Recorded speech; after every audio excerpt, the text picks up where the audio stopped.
Hello everyone, welcome back to my channel. तो फिर से हम बात करेंगे कि जो भी डिप्लोमा पास आउट जो कैंडिडेट्स हैं या फिर अगर आप डिप्लोमा कर रहे हैं यानी कि अगर आप पॉलिटेक्निक कर रहे हैं तो ये वीडियो आपके लिए काफ़ी इंपॉर्टेंट यहाँ पे हो सकता है। या फिर डिप्लोमा आपने कर चुके हैं तो भी ये वीडियो आपके लिए इंपॉर्टेंट है कि इस वीडियो में हम बात करने वाले हैं कि आप डिप्लोमा करने के बाद आपको क्या करना चाहिए। तो मैं 5 चीज़ों के बारे में चर्चा करने वाला हूँ, 5 अपॉर्चुनिटी के बारे में चर्चा करूँगा कि आपको डिप्लोमा करने के बाद ये अवसर आपको मिल सकते हैं और आप ये ऑप्शंस आपके पास बरकरार है कि आप डिप्लोमा के बाद किसी ऑप्शन को आप यहाँ पे चूज कर सकते हैं अपने अकॉर्डिंग। तो आइए इस वीडियो को शुरू करते हैं और जानते हैं आपके सामने क्या क्या ऑप्शन यहाँ पे रहते हैं आफ्टर कंप्लीटिंग डिप्लोमा के बाद। तो सबसे जो पहला जो ऑप्शन होता है वो आता है हायर स्टडीज़ के लिए, यानी कि जो आपका डिप्लोमा होता है आपको पता होगा ये 12th के इक्विवेलेंट आपकी डिग्री होती है। अगर आप कोई भी फॉर्म में अगर 12th आप मांग रहा है तो अगर आप डिप्लोमा भी लगा देंगे तो वहाँ पे काम चल जाएगा। और फॉर्म में लिखा भी होता है कि 12th और इक्विवेलेंट, तो इक्विवेलेंट की जगह पे आप 12th वाली डिग्री अपनी लगा सकते हैं। तो जो डिप्लोमा, तो अब हायर स्टडीज़ कहने का मतलब कि आप आगे ग्रेजुएशन के लिए जा सकते हैं। ग्रेजुएशन बोले तो आपका यहाँ पे बी या बीटेक करने के लिए आप जा सकते हैं। अब आपको बीटेक करने अगर आप जाएंगे तो डिप्लोमा वाले कैंडिडेट्स को फ़ायदे ये हो जाते हैं कि उन्हें डायरेक्ट लेटरल एंट्री के थ्रू आपको सेकंड ईयर में एडमिशन आपको मिल जाता है। यानी कि आपको जो फर्स्ट 2 सेमेस्टर होते हैं, जो फर्स्ट ईयर होता है वो आपको नहीं पढ़ना होता है, डायरेक्ट आपको सेकंड ईयर में एलडी के थ्रू आपको एडमिशन मिल जाता है, जिसे हम लेटरल एंट्री बोलते हैं। अब ये एडमिशन लेने का जो प्रोसेस होता है ये 2 तरह से होता है। एक तो आप प्राइवेट कॉलेज में ले लीजिए या फिर एक गवर्नमेंट कॉलेज में ले लीजिए। गवर्नमेंट कॉलेज में जैसे मैं अगर बिहार की बात करूँ तो BCEC एलडी का फॉर्म निकलता है, उसी तरह से अलग अलग स्टेट्स में भी आपके नियम होंगे, आप वहाँ पर पता कर लीजिएगा। तो आपको लेटरल एंट्री के थ्रू आप डायरेक्ट जो है बीटेक आप कर सकते हैं। 1 साल आपका बच जाएगा, यानी कि 4 साल की जो बीटेक की आपका जो डिग्री होता है वो आप 3 साल में कंप्लीट कर सकते हैं।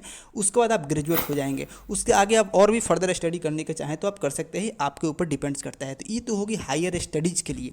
उसके साथ काफ़ी सारे कैंडिडेट्स ये होते हैं जिन्हें बीटेक नहीं करना है, तो आप डिप्लोमा के बाद आप BSc भी कर सकते हैं, बैचलर ऑफ साइंस भी आप यहाँ पे चूज कर सकते हैं। आप ग्रेजुएशन, नॉर्मल ग्रेजुएशन भी आप कर सकते हैं। चूँकि होता क्या है कि जो भी डिप्लोमा वाले कैंडिडेट्स होते हैं जनरली वो कैंडिडेट, मैक्सिमम कैंडिडेट्स आप इंजीनियरिंग फील्ड में ही वो आपको यहाँ बीटेक करते हैं। लेकिन मैंने देखा है कि कुछ कैंडिडेट ऐसे भी हैं जो डिप्लोमा करने के बाद BSc को भी चूज करते हैं, ठीक है ना। तो ये चूँकि BSc भी आपका बैचलर डिग्री होता है, ग्रेजुएशन होता है, तो ये तो हो गया हायर स्टडीज़ के लिए। अब दूसरी चीज़ होता है प्राइवेट जॉब्स। प्राइवेट जॉब के लिए मैं अब बात करूंगा, फिर आगे मैं और भी गवर्नमेंट जॉब के बारे में बात करूंगा कि इन्हें तैयारी करनी चाहिए। तो मैं पूरी डिटेल में इस वीडियो में चर्चा करने वाला हूं। तो देखिए, जो प्राइवेट जॉब्स होता है, आपको पता है कि डिप्लोमा जो आपका जो क्वालिफिकेशन होता है एक ऐसा क्वालिफिकेशन है कि अगर आपने डिप्लोमा कर लिया तो इतना कन्फर्म है कि आपको जॉब्स की कोई दिक्कत नहीं होगी। ये अलग बात है कि आपके अकॉर्डिंग सैलरी या फिर लोकेशन नहीं मिले, ये अलग बात है, लेकिन जॉब आपको ज़रूर मिल जाएगा। क्योंकि जॉब लेने में आपको आसानी होती है, प्राइवेट अब आपको आराम से मिल जाएगा। बस ये है कि आपको अपनी लोकेशन छोड़नी होगी, आपको बड़े सिटीज़ की तरह रुख करना होगा, जैसे नोएडा हो गया, दिल्ली NCR के जो सिटीज़ हो गए, या फिर आपके गुजरात, अहमदाबाद, इन सिटीज़ में आपकी जॉब की भरमार है, ठीक है। आप वहाँ पे अप्लाई करके आप जॉब आराम से कर सकते हैं। तो एक तो हो गया प्राइवेट जॉब्स की तरह आप जा सकते हैं। क्योंकि होता क्या है कि जो भी कैंडिडेट डिप्लोमा पास आउट करते हैं तो सबकी जो फाइनेंशियल कंडीशन होती है वो एक जैसी नहीं होती है। क्योंकि मैं ये बातें बार बार बोलता हूँ कि आपको जो भी डिसीजन लेना है फाइनल डिसीजन आपका होता है। आप अपनी फाइनेंशियल आप स्थिति को देखते हुए, आपकी जो भी तैयारी है, आपकी क्या स्ट्रेंथ है, उसके अकॉर्डिंग आपको अपनी ऑप्शंस को चूज करना होता है। सबकी फाइनेंशियल स्थिति और सबकी जो स्ट्रेंथ होती है वो एक तरह की नहीं होती है। तो इन चीज़ों का आपको जरूर आइडेंटिफाई करना है। क्योंकि आप अगर कोई आपको फ्रेंड अगर हायर स्टडी के लिए जा रहा है, आपकी फाइनेंशियल स्थिति ठीक नहीं है, आपको अभी जॉब्स की ज़रूरत है, आपको ऐसा लग रहा है कि मुझे जो है अभी कहीं से कुछ अर्निंग होनी चाहिए, तो आप बिल्कुल प्राइवेट जॉब की तरफ रुख कर सकते हैं फिलहाल के लिए, ठीक है। ये चीज़ें है। लेकिन मैं आपको ये बोलता हूँ, अगर आपके पास समय है, आपकी फाइनेंशियल स्थिति ठीक है, ठीक है ना, आप अभी 2-3 साल और समय दे सकते हैं, तो आप बिल्कुल आप बीटेक करिए। चूँकि बीटेक मैं आपको बार बार बोलता हूँ कि देखिए, आदमी को ग्रेजुएट हो जाना चाहिए। अगर आप ग्रेजुएट कर लेते हैं तो आगे आपको और प्रमोशन वगैरह में भी आपको चांसेस मिलते हैं, या फिर और भी आप एक ग्रेजुएट हो जाएंगे, ठीक है ना। तो ये चीज़ें हैं। अब जो आपको तीसरी जो चीज़ होती है कि प्राइवेट जॉब भी, अगर काफ़ी सारे कैंडिडेट ये बोलते हैं कि प्राइवेट जॉब नहीं मिल पाती है, ऐसे भी ऑप्शन होते हैं, तो आप तीसरा ऑप्शन रख सकते हैं अप्रेंटिसशिप के लिए। भी आपकी जॉब्स की ही कैटेगरी में आ जाएगा। क्योंकि अप्रेंटिसशिप क्या होता है, ये आपको 12 महीने का ऑन द जॉब ट्रेनिंग होता है। आप किसी भी लोकेशन में आप यहाँ पे कोई भी इंडस्ट्रीज हो गए, इस्टेब्लिशमेंट हो गए, वहाँ पे आप अप्रेंटिसशिप के लिए आप ज्वाइन कर सकते हैं। उसका फॉर्म भी निकलता है, जिसमें आपको 1 ईयर के लिए एक फिक्स टर्म कॉन्ट्रैक्ट पर आपको रखा जाता है, जहाँ पे आपको ट्रेनिंग मिलेगा। वहाँ पे जो भी परमानेंट एम्प्लॉय होंगे उनके साथ रह के आपको वहाँ पे सीखेंगे, साथ में 1 ईयर तक आपको स्टाइपेंड मिलेगा। उसके बाद आपको जॉब्स की कोई गारंटी नहीं होती है, वो आपको 1 ईयर के लिए ट्रेनिंग होता है। लेकिन आप अगर अप्रेंटिसशिप ज्वाइन करते हैं तो आपके सामने एक जॉब का गेटवे खुल जाता है। आप उसके बाद आप जो है काफ़ी एक्सपीरियंस होता है और उसके बाद आप किसी अलग जॉब के लिए वहाँ पे अप्लाई कर सकते हैं, ठीक है ना। काफ़ी सारे रिज्यूम वगैरह में मेंशन कर सकते हैं, 1 ईयर एक्सपीरियंस के तौर पे भी आप लगा सकते हैं प्राइवेट जॉब्स में। तो एक अप्रेंटिसशिप आपके सामने एक ऑप्शंस हो सकती है। लेकिन मैं अभी भी बोलता हूँ कि आप जो है इन दोनों प्राइवेट जॉब्स करें या फिर अप्रेंटिसशिप करें, इन दोनों चीज़ों को करते हुए आपको गवर्नमेंट जॉब की तरफ भी रुख करना है, उसके बारे में भी सोचते रहना है। तो मैं चौथा जो ऑप्शंस रहेगा वो आपका गवर्नमेंट जॉब। क्योंकि गवर्नमेंट जॉब सबका सपना होता है कि चूँकि डिप्लोमा वाले का तो सबसे जो यहाँ पे वो तो जो भी डिप्लोमा करते हैं अपने जेई का, जूनियर इंजीनियर का नाम तो काफ़ी सुना होगा, ठीक है ना, कि मुझे जेई बनना है, आपने सुना भी होगा। तो जेई सबका सपना होता है, चाहे वो रेलवे जूनियर इंजीनियर की बात हो, एनएचपीसी में हो या फिर एसएससी जेई का जिसका हर साल वैकेंसी आता है, ठीक है ना। तो ये सबका सपना होता है। लेकिन आपको पता है कि गवर्नमेंट जॉब जो होता है वो इतनी आसानी से नहीं मिलता है, आपको इसके लिए तैयारी करनी होगी, थोड़ा सा समय आपको देना पड़ेगा, ठीक है ना। तो इन सब चीज़ को आपको ध्यान में रखना पड़ेगा। क्योंकि गवर्नमेंट जॉब में अगर आप तैयारी कर रहे हैं तो मिनिमम आपको, तो मैं चूँकि मैं मिनिमम बोल रहा हूँ, मिनिमम आपको 1 ईयर का तो समय देना पड़ेगा। ये कि आपकी यहाँ पे बेसिक स्ट्रॉन्ग है तो आप 6 मंथ में भी आप तैयारी करके निकाल सकते हैं। लेकिन मिनिमम आपको 1 ईयर देना पड़ेगा, इससे अधिक समय भी आपका लग सकता है। तो ये चीज़ है गवर्नमेंट जॉब, अगर आप गवर्नमेंट जॉब की तैयारी करने में जा रहे हैं तो ये आप माइंड मेकअप करके आप जाएंगे, ठीक है ना। तो गवर्नमेंट जॉब आपको ये होता है। उसके साथ आपको गवर्नमेंट जॉब में ही एक ऑप्शंस होते हैं CITS का, जिसे हम CTI कोर्स भी बोलते हैं। ये CTI कोर्स क्या होता है?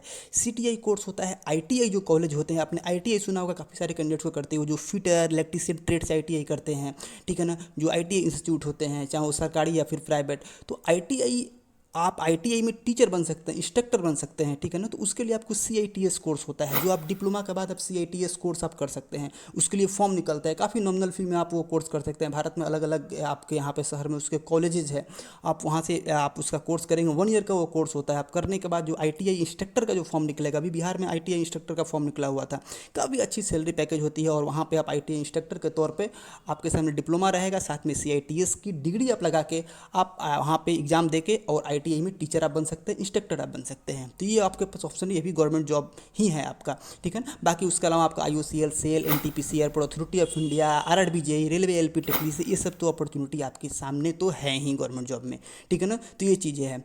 अब रही बात कि काफ़ी सारे कैंडिडेट्स ये बोलते हैं कि मुझे जो है मेरी फाइनेंशियल स्थिति ठीक नहीं है और मुझे प्राइवेट जॉब में कर रहा हूँ तो मुझे सैलरी पैकेज अच्छी नहीं मिल रही है। तो आप इस बात का ध्यान रखिएगा कि आपको कहीं भी डिप्लोमा आप करके जाते हैं तो आपको अचानक आप सोचेंगे कि मुझे ज़्यादा सैलरी मिले, तो ये संभव नहीं होता है। मेनली जो देखा जाता है डिप्लोमा वालों को, जो प्राइवेट में जो आपको सैलरी मिलेगा वो आपको मिनिमम जो 12,000 से स्टार्टिंग होती है वो आपको 15, 17, 18 तक का भी आपको मिलता है। ये डिपेंड्स करता है कंपनी आपकी कौन सी है। तो आप वहाँ पर आप शुरुआत कर सकते हैं। धीरे धीरे आपका जब स्किल्स डेवलप होगा उसके अनुसार से आपको सैलरी भी इंक्रीज होगा, ठीक है ना। तो ये चीज़ है आपको। उसके साथ क्या है कि अब थोड़ा एज लिमिट भी मायने रखती है। अगर आपकी एज 25 से अबव हो चुकी है, 24 से अबव हो चुकी है, तो और आपको प्रेशर भी आपका यहाँ पे बढ़ने लगा है जॉब के लिए, तो आप बिल्कुल आपको प्राइवेट जॉब ज्वाइन कर लेना चाहिए। क्योंकि होता है क्या है, जब आपका पैसा आएगा, आपकी जो थोड़ा सा आपका यहाँ पे प्रेशर कम होगा, ठीक है ना, तो आपको ठीक रहेगा, ठीक है। तो अगर आपकी एज ज़्यादा हो चुकी है तो बिल्कुल आप प्राइवेट जॉब आप जाके ज्वाइन कर लीजिए। और साथ में आपकी काफ़ी सारे फॉर्म की तो एज लिमिट आपकी यहाँ पे 28, 27, 30 तक होती है। उसके अलग अलग आपकी कैटेगरी में रिलैक्सेशन भी मिलता है। तो आप बीच बीच में फॉर्म भी भरते रहिए और तैयारी आप करते रहिए, ठीक है। तो इस चीज़ों का, चूँकि ये अगर आप प्राइवेट जॉब भी आप कर रहे हैं ना, तो आपको थोड़ा सा क्या होता है कि जो बच्चे कुछ नहीं करके केवल ओनली फॉर गवर्नमेंट जॉब पर फोकस है, वो तो ठीक है, वो तो केवल गवर्नमेंट जॉब की तैयारी कर। लेकिन जो प्राइवेट जॉब कर रहे हैं, अगर वो गवर्नमेंट जॉब के साथ में तैयारी कर रहे हैं, उनको थोड़ा सा ज़्यादा सेल्फ डिसिप्लिन मेंटेन करना होता है। आपको कैसे भी करके आपको 3 से 4 घंटे का समय मिनिमम आपको निकाल लेना पड़ेगा पढ़ने के लिए। और बीच बीच में फॉर्म आप भरते रहिए। उसमें CL मेडिकल की सारी फैसिलिटी होती है कंपनी में, आप उसे लीजिए और अपने एग्जाम देने के लिए आप जाते रहिए। ये कोई ठीक नहीं है। मेरे कितने भी फ्रेंड हैं जो कि आपको प्राइवेट जॉब करते हुए भी वो जो है गवर्नमेंट जॉब यहाँ पे ले लिए हैं, ठीक है ना। तो ये कोई नहीं है कि आप प्राइवेट जॉब कर रहे हैं तो गवर्नमेंट जॉब नहीं होगा। लेकिन थोड़ी सी आपकी यहाँ पे मेहनत बढ़ जाती है, आपको थोड़ा सेल्फ डिसिप्लिन ज़्यादा मेंटेन करना होता है और थोड़ी सी तैयारी आपको यहाँ पे ढंग से करनी पड़ेगी। स्मार्ट स्टडीज आपको करनी यहाँ पे करना होगा, ठीक है। और फिर मैं एक बात बोलता हूँ कि अपनी फाइनेंशियल कंडीशन को देखते हुए आगे आप जो भी स्थिति है वो आप यहाँ पर ले सकते हैं। आपको लगता है कि मुझे मेरी फाइनेंशियल स्थिति ठीक है तो बिल्कुल आप हायर स्टडी के लिए जा सकते हैं। BTech कीजिए, MTech कीजिए, आगे रिसर्च में जाइए, ठीक है ना। वो चीज़ चीज़ें अलग है। साथ में मैं एक और आपको टिप्स मैं आपको देना चाहता हूँ कि आप जब भी जो भी हमारे डिप्लोमा वाले जो कैंडिडेट्स हैं जो कि यहाँ पे पॉलिटेक्निक कर रहे हैं, सेमेस्टर में हैं, तो आपको अपनी थोड़ी स्किल्स पर भी मेहनत करनी होती है, ठीक है ना। मैं चूँकि आप सेमेस्टर तो आप पास कर जाएंगे, उसमें कोई बड़ी बात नहीं है, लेकिन आपको थोड़ा स्किल्स भी आप सीखिए। जैसे कि मैं जब जब का सेमेस्टर ब्रेक होता है उसमें आप यहाँ पे जो सिविल वाले कैंडिडेट्स हैं, ऑटो कैट वगैरह के बारे में नॉलेज हो गया, थोड़ा सा आपको सॉफ्टवेयर सी या फिर C++ प्रोग्रामिंग के बारे में हो गया, जो हमारे CS वाले कैंडिडेट्स हैं, इलेक्ट्रॉनिक्स वाले कैंडिडेट्स हैं, PCB डिजाइनिंग का,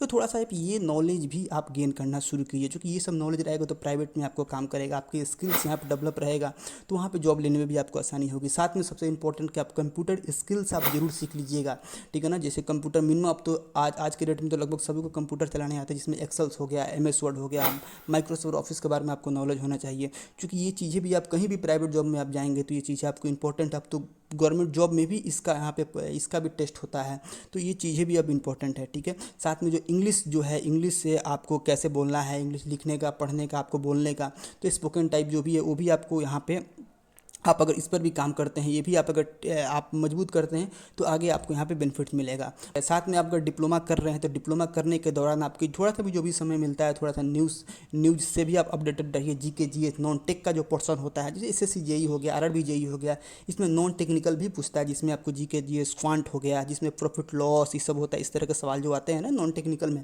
तो ये भी आप थोड़ा थोड़ा देखते रहिए। क्योंकि थोड़ा सा अगर आप देखे रहेंगे ना तो ओवरव्यू आपका रहेगा, तो आगे आपको आप कंप्लीट करने के बाद आपको यहाँ पे ज़्यादा मेहनत नहीं करना पड़ेगा और आपको नया चीज़ें वहाँ पे नहीं लगेगा। ये सारी चीज़ें हैं, आशा है आपको यहाँ पे समझ में आ गया होगा। अब रही बात की गवर्नमेंट जॉब की जो तैयारी बच्चे करते हैं, पूछते हैं कि कोचिंग नेसेसरी है कि नहीं है, तो मैं आपको बता दूं कि देखिए कोचिंग किन के लिए इंपॉर्टेंट होता है। कोचिंग लेने से आपको बस फ़ायदे ये होंगे कि आपको जो भी रिसोर्सेस है, ठीक है ना, आपको उसके खोजने में वो आपको समय आपका यहाँ पे बचेगा। क्योंकि जब भी आप सेल्फ स्टडी करते हैं तो आपको कहाँ से पढ़ना है, कौन सी किताबें पढ़नी है, कौन सा चैप्टर किसके बाद पढ़ना है, थोड़ा सा ये सब चीज़ें ढूंढने में आपको ज़्यादा समय चला जाता है। तो अगर आप एबल हैं तो बिल्कुल आप कोचिंग ज्वाइन कर सकते हैं। वैसे अगर आप एबल नहीं हैं या फिर कोचिंग आप नहीं ले रहे हैं और आप गवर्नमेंट जॉब की तैयारी कर रहे हैं, तो ऐसा नहीं है कि आप तैयारी नहीं कर सकते हैं। बिल्कुल बिना कोचिंग के भी आप एग्ज़ाम क्रैक कर सकते हैं। क्योंकि आपको भी पता है कि आजकल यूट्यूब आ गया है, यूट्यूब पर आपको काफ़ी सारे मटेरियल उपलब्ध है, बस आपको खोजने और एक सेल्फ डिसिप्लिन आपके पास होना चाहिए। अब ये नहीं है कि यूट्यूब आप देखने पढ़ने के लिए बैठे और दूसरा कुछ आप वहाँ पे देखने लगे, तो इन चीज़ों का आपको ध्यान रखना है, ठीक है ना। तो ये सब सारी चीज़ें हैं। और आपको अगर लगता है कि कोचिंग ज्वाइन करना, चूँकि आजकल तो काफ़ी सारे कोचिंग, बढ़िया बढ़िया कोचिंग आपको उपलब्ध है, तो आप एक बार ज्वाइन करके एक बार आप कोचिंग से पढ़ के पूरा ओवरव्यू लेकर और आगे आप फर्दर प्रैक्टिस के लिए आप कर सकते हैं, ठीक है। बाकी मैं वीडियो के अंत में आपको यही बोलूँगा कि फाइनली जो डिसीजन होता है वो एक स्टूडेंट का होता है। डिसीजन आपको लेनी है, अपनी स्थिति, अपनी फाइनेंशियल स्थिति, साथ में अपनी स्ट्रेंथ को देखते हुए आपको डिसीजन लेना है, ठीक है ना। तो आप मोटिवेटेड रहिए, आगे अपना जो भी काम है वो आपको बढ़िया से कीजिए। जो भी आप काम कर रहे हैं उसमें अपना 100% आप दीजिए, ठीक है ना। आगे जो भी होगा आपको अच्छा होगा, ठीक है। बाकी कोई क्वेरीज हो नीचे आप कमेंट करके जरूर बताइएगा। चैनल पर नए हैं, चैनल को सब्सक्राइब करके आप बेल आइकन जरूर प्रेस कर लीजिएगा। और आगे और भी हमारा वीडियो है चैनल पे, एक बार डिस्क्रिप्शन बॉक्स ऊपर आई बटन आप चेकआउट कर लीजिएगा, काफ़ी सारे वीडियोज पड़े हुए हैं, आप वो देखेंगे, आपका नॉलेज गेन होगा, ठीक है। तो मिलते हैं फिर अगली वीडियो में एक नई अपडेट के साथ। Thanks for watching.